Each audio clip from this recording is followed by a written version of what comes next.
we're going to have a great morning with us. And I don't know about you guys, but I had a really interesting 10 last days or so.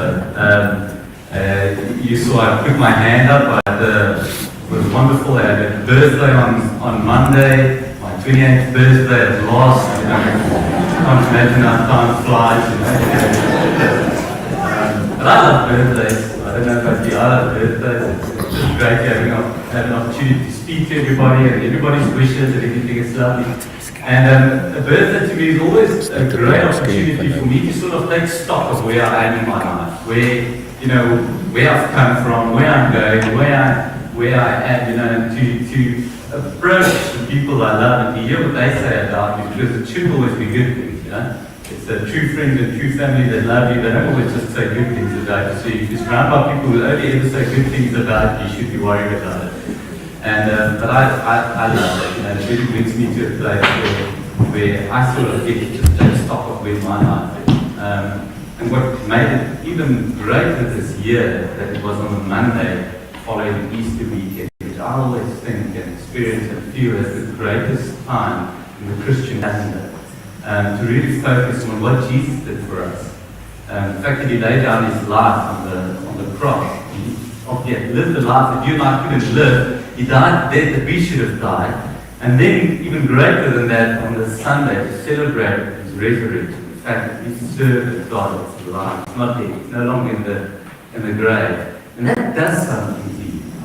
It does something to me when I think about that and I experience what Jesus did for me and what it means for my life, because he rose again from the dead. But then there was also a very sad event. Coincidentally, it's the person I always blame for crying easily, so you must apologize if I get stuck a bit. On Thursday, at the age of 91 years, my grandmother, when I was young, who I've often spoken about in this church, she passed away after about a month on a deathbed. And it was an extremely sad moment, because I had the amazing wonder of growing up and being in the house, essentially, and growing up in front of this grandmother when I was young, who's Portuguese, and just, thinking back about everything that she meant in my life. And we had the privilege it was a funeral on Friday, which was a beautiful day in itself. But just like my birthday sort of forced me to take stock of where I am in my life and where I'm going, you can't be confronted by the death of a loved one, and that does not affect somehow the way you think about your own life. Because you can't help but think about what that person's life meant. What did it mean to her, and what did it mean to the world, and what did it mean in my life? And so I had this wonderful Easter weekend celebrating the death and the resurrection of Jesus Christ, but on either side of it having a birthday, and on the other side being confronted by the death of my friend. And after these events, there was a question that rang in my head, especially after Easter weekend. And I believe it's a question that even if we're not necessarily able to formulate it properly, it's almost impossible to experience the greatness of Easter weekend without us asking the question of ourselves, what now? What now? If we know and experience the truth and the resurrection of Jesus dying for us on the cross and his being resurrection, what now? What does it mean in our lives? How does that affect our lives? How does it affect the way that we approach God? How does it affect the way that we approach the world outside of our own world? Because my experience is, and I don't know if your experience is the same, is that, whether they are non-Christians, and there may be some of you today that are visiting us, and you may not necessarily be a Christian, and that's great. Whether you're a non-Christian, you've got a certain philosophy about life. You've got a certain way of thinking about life, or how you should go through life. You've got a certain set of rules. You may not have written them down, but there are certain principles by which we live for a certain reason. But even if you're a Christian, you've got a certain philosophy. And there's a certain way that we approach life. And there's a certain way that we want to go through life and that we want to experience. And it all comes back. And it all makes us ask this question, well, what now? Are we affected by these events in our life? Or do we remain unaffected by them? How does the fact that Jesus died for you and that He rose again affect your marriage? How does the fact that Jesus died and rose again, how does that affect my friendships? How does it affect the way we approach our studies? How does it affect the way we approach our careers? How does that approach change the way that we get up in the morning? How does that change or have an effect on the way that we go to bed at night? Does it have any effect at all? And it is interesting that throughout history, just like us, so many people have come to know and experience the wonder of the death and the resurrection of Jesus Christ, and it affected their lives in one way or another. Very often in an amazing, miraculous way initially, but then things sort of start to fizzle out.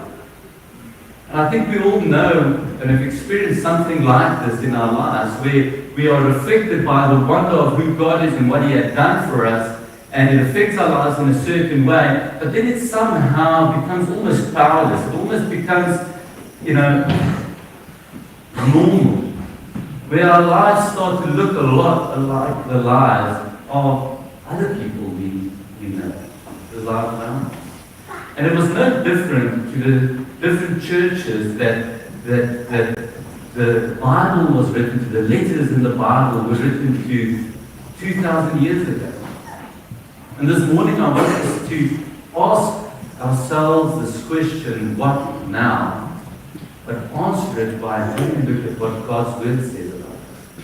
And we're going to look at a letter written by Paul, the second letter to the Corinthian church. And you can sort of page it in the meantime. It's going to be up. This church was started by Paul. Paul, as a missionary, went to the city of Corinth. And there he reached out to the people who did not believe in Jesus' life, death, and His resurrection. And he gave them the good news of what Jesus had done for them. And their lives were miraculously changed, just like many of ours were. But then we see, as we write these letters to the Corinthians, that just like our lives, something went wrong in their lives. Because when they had started in a certain way, they sort of, went off course a little bit. And Paul writes these letters to them, and we've got two of these letters, 1 Corinthians and 2 Corinthians, but we know that there were at least 3, probably 4 letters they had written to him, and he had to correct many of their beliefs and the way that they lived their lives, because they have moved away from the fact that Jesus had died for them, that He was resurrected, and knowing the power that there is in that. And so Paul writes to them, and the portion that we're going to read this morning, 2 Corinthians 3, is actually busy arguing a little bit. He's motivating a little bit. Because what had happened, there were these people that came to Corinth, and Paul almost sarcastically refers to them as super apostles, where they were saying, but Paul isn't a real apostle. Where are the letters of recommendation from Jerusalem? I mean, listen to him. He isn't even a great speaker. He doesn't. He doesn't get money for what he does. He's actually quite a poor apostle. And so what Paul does is he has to correct the way that they are thinking about their relationship with God and the way that they live their lives. And that's where we're going to start this morning. We look at 2 Corinthians 3. We're going to start reading at verse 4. And it says, obviously, that they're saying, they're blaming him, they're saying, people are saying Paul shouldn't listen, people shouldn't listen to Paul. And now he's arguing, and he says, such is the confidence that we have through Christ toward God. Through Christ toward God. Not that we are sufficient in ourselves to claim anything as coming from us, but our sufficiency is from God, who has made us sufficient to be ministers of a new covenant, not of the letter, but of the Spirit. For the letter kills, but the Spirit gives life. Now, it says, if the ministry of death carved in letters on stone came with such glory that the Israelites could not gaze at Moses' face because of his glory which was being brought to an end, will not the ministry of the Spirit have even more glory? For if there was glory in the ministry of condemnation, the ministry of righteousness must far exceed it in glory. Indeed, in this case, what once had glory has come to have no glory at all because of the glory that surpasses it. For if what was being brought to an end came with glory, much more will what is permanent have glory. And since we have such a hope, we are very bold. Not like Moses, who would put a veil over his face so that the Israelites might not gaze at the outcome of what was being brought to an end, but their minds were hardened. To this day, when they read the Old Covenant, that same veil remains unlifted, because only through Christ is it taken away. Yes, to this day, whenever Moses is read, the veil lies over their hearts. But when one turns to the Lord, the veil is removed. Now the Lord is the Spirit, and where the Spirit of the Lord is, there is freedom. And we all, with unveiled face, beholding the glory of the Lord, are being transformed into the same image from one degree of glory to another. For this comes from the Lord, who is the Spirit. So there you know.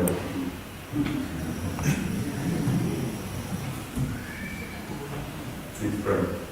Father, thank you that we can open your word and hear your words. And sometimes when we read it for the first time, like we've done now, it's so confusing, so much there. Almost battled about what you want to say to us. But thank you, Father, that we know that these aren't empty words. They aren't just words written down the book, but you speaking to us. I'm going to pray as we delve into this, Father, that you'll open your words to us, Father. Not from me, from my words, but in the heart of every person listening to it, Father. And you speak to them. I encounter you this morning. In Jesus' name. Amen. Amen. But don't worry, we're going to go through these verses, and it's all going to become much clearer as we go through it. So Paul starts off and he says, such is the confidence that we have toward God. It's extremely important to immediately realize what is almost fundamental to what Paul is saying. He's saying that he has got a confidence that where does it come from? It says it is through Christ towards God. Through Christ towards God. Not just towards God, through Christ towards God. He then goes on, he says, not that we are sufficient in ourselves, okay, to claim anything as coming from us. He's very careful to immediately point out. He says that although we've got to have a confidence through Christ towards God, it is not something that comes out of us. It's not something that comes from me as Paul. Where does it come from? He says, but our sufficiency, the fact that he's enough, the fact that we are enough, is from God. The fact that you are sufficient is from God. We have a confidence through Christ to God. The fact that you are sufficient is from God. Then he says, who has made us sufficient? He's made you sufficient. To do what? He has made us sufficient to be ministers. Okay, Eugene said earlier, it is the job of the church, it is the work of the church to equip you for the work of ministry. Okay, it's not something that we thought up. It's not something that the church has got as a slogan. It's something that comes from the Word of God. And here you see it again. It says that you are sufficient to be ministers. Of what? It says, of a new covenant. New covenant. And then he starts to explain this new covenant. He says, not of the letter, but of the Spirit. Not of the letter, but of the Spirit. So he's aiming towards something. He's saying is that there is this covenant that they know that he was talking about. He was talking about the old covenant that was given to the Israelites in the wilderness through Moses, and it is a covenant of what? It is a covenant of the letter. It is the law that was written down. It's a covenant of the letter, but it's not a covenant of the letter, but of the Spirit. So he says there's a new covenant that you're a minister of, and you're a minister of a covenant that's not the one of the letter, it's not the one of the law, but it is of the Spirit. And then he says something that's very important. He says the following: for the letter kills. The letter kills, but the Spirit is life. You see, through all generations, from 2,000 years ago, when Jesus had just left earth and gone to heaven, his followers had encountered a problem. It's a similar problem that you and I have. And that is the problem that where we start in a certain way, once we meet Jesus, we start doing something different. We start going back to what it is I can do. We start going back to the fact that I'm important. The fact that my life means something. The fact that I have something to say. The fact that I can decide what I want to do. And the same problem that has existed for 2,000 is still in your life and in my life today. And we all know, if you think about it, we all know that that way of life gives you a feeling of death. There's suddenly something that does not feel as alive in you as it once did. And that is something that Paul is addressing here. He's saying, for the letter kills, Spirit is life. And every one of you, including me, if I would ask you, as Moses said, and God said to the Israelites, I put before you life and death. You choose what would you choose? You choose life. Everybody wants to live a life where you feel alive, that does not feel dead. So Paul goes into this much deeper. He says, now, it's important to keep focusing on this death and life and the letter and the Spirit. Now listen to what he says. He says, now if the ministry of death, carved in letters on stones, you see there he's referring to the law, carved in stone, came with such glory that the Israelites could not gaze at Moses' face because of its glory, which was being brought to an end. He's referring to something specifically that happened. He's referring to the fact that after Moses went up to God and onto the mountain for a second time, and the law was carved into these stones for a second time, he came back down from the mountain. And when he came back down from the mountain, he hadn't realized, the Bible says he hadn't realized that his face was glowing. You see, because he had been in God's presence, because of what he had experienced, his face was glowing. And this speaks of a glory. It says that law, those letters that lead to death, came with such glory that the Israelites could not gaze at Moses' face because of his glory, which was being brought to an end.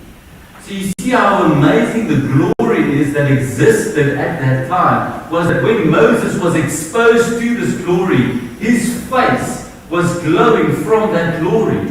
But that glory was too much for the Israelites to handle. So much so that Moses had to cover his face with a veil. And we're going to come back to this. But then it says something interesting about this glory. He says this glory was coming to an end. Was being brought to an end. Then he says, will not the ministry of the Spirit, remember he's talking about the letter and the Spirit. He says that glory is coming to an end. Will not the ministry of the Spirit have even more glory? Then he goes on and says, well, if there was glory in the ministry of condemnation. See, now he's calling it something different. Now he's calling it a ministry of condemnation. And we all know that, don't we? You know that when you look at those 612 laws, if you read through the Bible and you see all those laws, and you compare your life to those laws, what is it that you feel? You feel condemned, don't you? You feel condemned because you know that you don't measure up. You know that this God that I want to serve, if you look at those laws, you see that everything that those laws expected of us is because of His character. We don't measure up, but He does. And what we know is that, and what we experience when we are confronted by that, is this feeling of condemnation. But here's the good news. He says, for if there was glory in the ministry of condemnation, the ministry of righteousness must far exceed it in glory.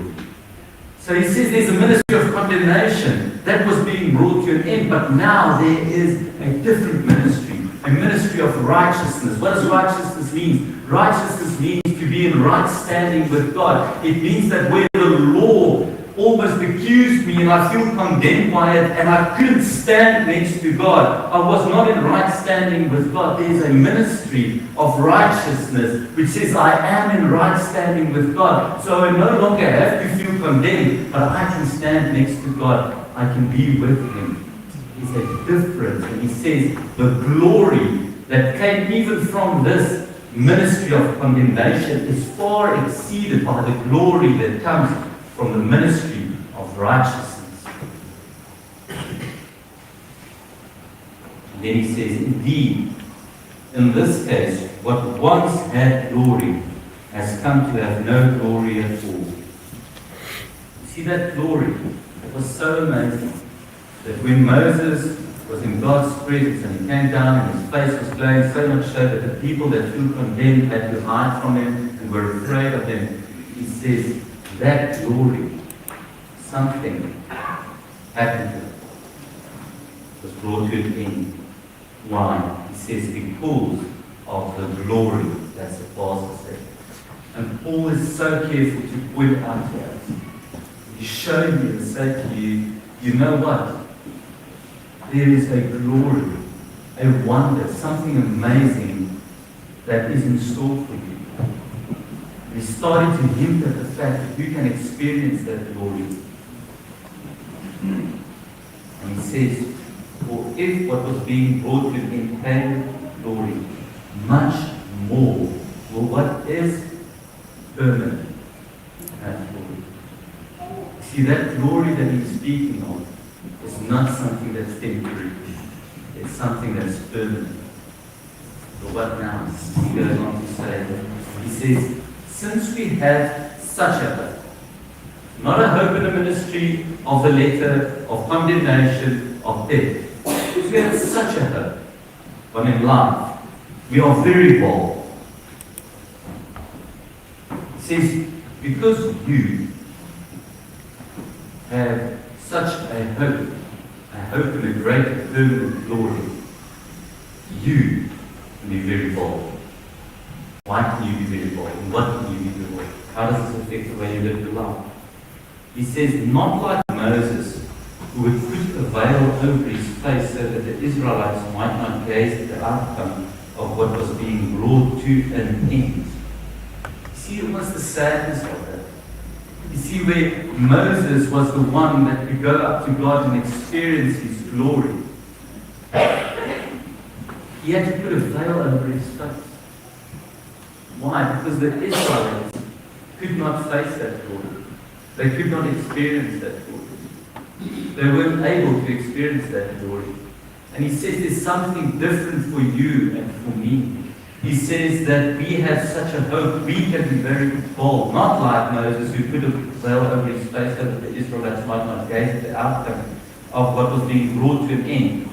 But their minds were hardened. And he goes on to explain this. He says, but their minds were hardened. For to this day, when they read the Old Covenant, that same veil remains unlifted, because only through Christ they can away.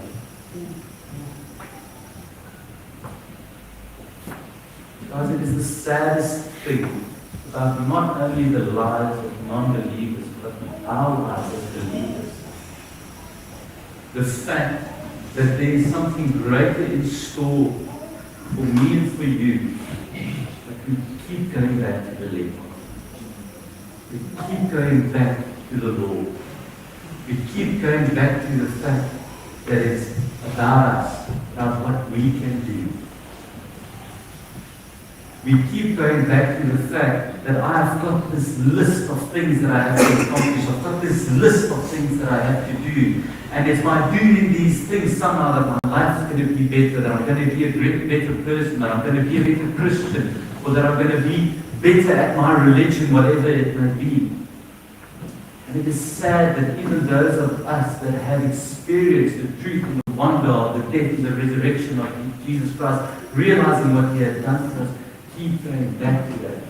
And we know it, that when we go back to it, and it's so easy to go back to it, and we do it all the time, that we feel dead. We don't experience glory, we don't experience life. He says, yes, to this day, whenever Moses is read, the veil lies over their hearts. So many times, when you read the Bible, it's like a veil over your heart. And this remains something that's distant. Where we focus so much on what the things we want to do that we forget that this is about a person. This is about a relationship. He then goes on to say, he says, but when one turns to the Lord, that veils me. When one turns to the Lord, that veils me. You see, he's speaking to something where we don't turn to ourselves, we don't turn to our own abilities, we don't turn to the law, our little lists of things that we should be doing and not be doing. And he says, but when we turn to the Lord, that veil is removed. That which covers our hearts, that covers our faces, that is removed. And then he says something wonderful. He says, now the Lord is the Spirit, and where the Spirit of the Lord is, there is freedom. You see, where that letter of the law, our little lists, just trying to be better people, brings with it a death and a condemnation and just trying to stick to rules to impress people, impress ourselves, or think we're going to impress God. He says that brings death, keeps us captured. But he says where the Spirit of the Lord is, there is freedom. And then he goes on and he says, now the Lord is the Spirit, and where the Spirit of the Lord is, there is freedom. Listen to this. He says, and we all, with unveiled face, beholding the glory of the Lord, are being transformed into the same image from one degree of glory to another. For this comes from the Lord, who is the Spirit. To truly understand these words, we have to understand what our story really is. We have to understand what our lives are truly about. We have to understand how our story and our lives and the lives of this Jesus, of this God, the Jesus that died for us, that rose again, how our lives are intertwined with His. And to be able to understand that we have to go right back to the start of our Bibles. Because if we miss this, we miss our greatest purpose in life. We'll never be able to answer the question, what now? We'll never be able to live the life we have been called to live. We will never experience life if we don't understand this. If we go right back to the beginning of the Bible, if we go to Genesis 1, in verse 27, it says, so God created man in His own image. Listen to that. God created you in His own image. In the image of God He created him. In the image of God He created him. Male and female He created them. Listen to this. And God blessed them. And God said to them, be fruitful and multiply and fill the earth. You have to know that the reason that you were created was to be an image bearer of God. You have to know that you aren't from some long descendant of apes who through evolution became a person that now you're just sort of stumbling through this world, trying to make sense of it, trying to do your part and fit into this, community or wherever you were placed. You were created to be an image bearer of the Almighty God. You were created to be an image bearer of the one who lived the life that you couldn't live, who died the death that you should have died in your place and rose again. You were created in His image, and your purpose, your creation purpose, the reason you are here is to be an image bearer. And He blessed you. And He blessed them. In the beginning, that was His whole purpose. He blessed them and told them, multiply, spread across the earth. You see that it was God's plan from the outset that we would be image bearers, but that we wouldn't only be image bearers, that we wouldn't only reflect His glory, in our little world, but that we would multiply, and that we would spread, and that the whole earth would be covered by His image bearers, that the whole earth would be covered by His glory and to reflect His glory. See, but the sad thing is that we took that away. We didn't want that. And we didn't live the lives that was expected of us, because we made it all about ourselves again, about what we wanted and our little list, and what we thought was good for us, and what we thought was good for the world, and what we thought God wanted for us.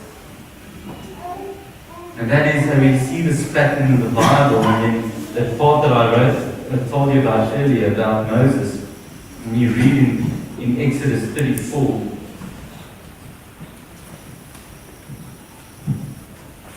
speaking about Moses that's coming down from the mountain, and it says, verse 29, it says, when Moses came down from Mount Sinai with the 2 tablets of the testimony in his hand, as he came down from the mountain, Moses did not know that the skin of his face shone, because he had been talking to God. And listen to this, what was the reaction of the people? Aaron and all the people of Israel saw Moses, and behold, the skin of his face shone, and they were afraid to come near him. You see that the glory of God is so wonderful. The glory of the God is so amazing. Is that if we are in a place in our lives where we feel condemned, where we feel we are not worthy, and we are confronted by that glory and His holiness, our first reaction is to stay away from it, because we're afraid of it. And that was the way that people have been living throughout the course of history. And God had something to say about that. God had something that He wanted to do about that. And then if you go right forward and you go back to the New Testament and you come to John, and John in chapter 1, he speaks of the following. He says, talks about Jesus, he talks about the Word that became flesh. And then from verse 12 he says the following. Listen to this. He says, but to all who did receive Him, who believed in His name, He gave the right to become children of God. You see, if you received Him, if you believed in His name, you had the right to become a child of God, to be called a child of God. Who were born not of blood, nor of the will of the flesh, nor of the will of man, but of God. Listen to verse 14. It says, and the Word became flesh and dwelt among us, and we've seen His glory. We have seen His glory. Glory as of the only Son, by the Father, full of grace and truth. You see, guys, where it was our creative purpose to be image bearers, to be bearers of the glory of God.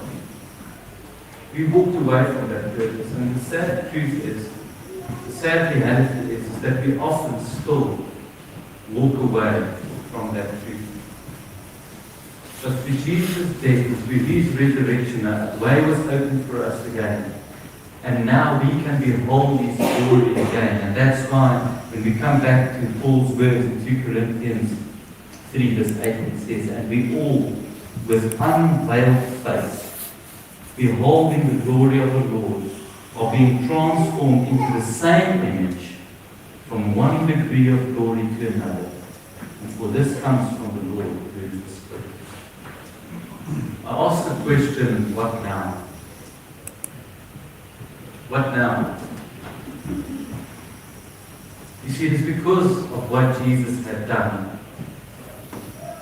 The fact that He died the death that you and I should have died. The fact that He rose again, proving the fact that He was God. That He opened a way for you and me to go back to our Father. To behold the glory of our Father. But not only that, but then with unveiled faces, reflecting that glory, living the life that God called us to live. And so the greater question for you and I this morning is two questions that I want to leave with. And the first one is, what are you doing? How does your life look like when it comes to seeking the glory of God? Are you turning to the glory of God? Is that part of your life? Keep continue turning to the glory of God. And then the second question is this: what effect does that have in the way you reflect His glory into the world that you live in? How does it affect the way you live? Because it is not about us just doing a bunch of rules and sticking to a game plan of some sort. See, if we go and we turn to our Lord and we turn to our God and we experience His glory, we cannot but walk away from it unchanged. We are changed. And then we become, from that, image bearers, carriers of His glory. And we reflect to that to the world, not covered, but with unveiled faces so that people can experience the glory of God through us. We carry that to a broken world. And what happens is that when they see and when they experience the glory of God through us, the veil is removed from their own hearts. They too have an opportunity to become image bearers of God. And so, our initial creative purpose, to cover the earth with the glory of God, can be reached once again. Let's pray.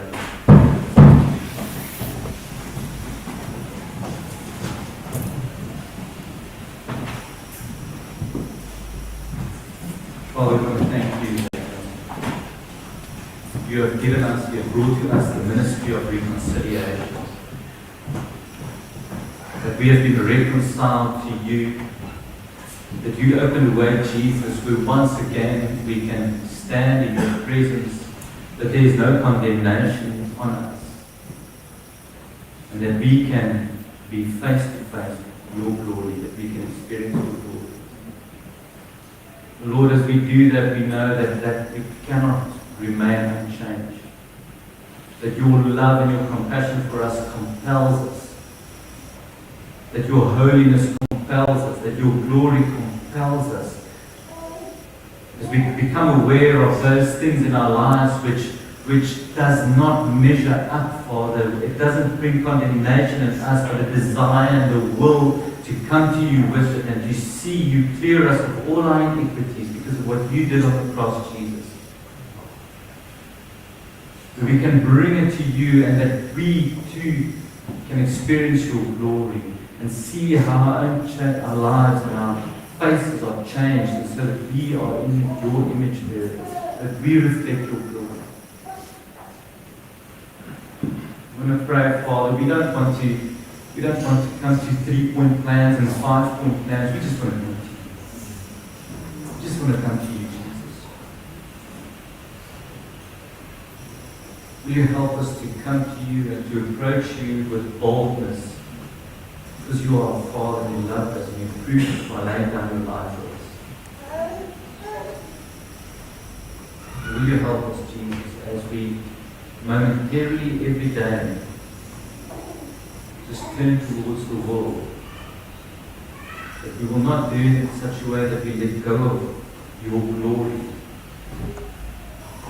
but that our faces will keep shining, we will keep reflecting your glory. And that we will not do it in ways that our faces are veiled, Father, but that we will do it in such a way where the world can see it, where they can experience your glory, Father, and that their lives will be changed, and so that your glory will once again, as you intended to do, it will cover you. I pray that in Jesus' name. Amen. Wow, thank you so much, Vivian. Thank you for the preparation for that incredible word. I'd like to invite you to take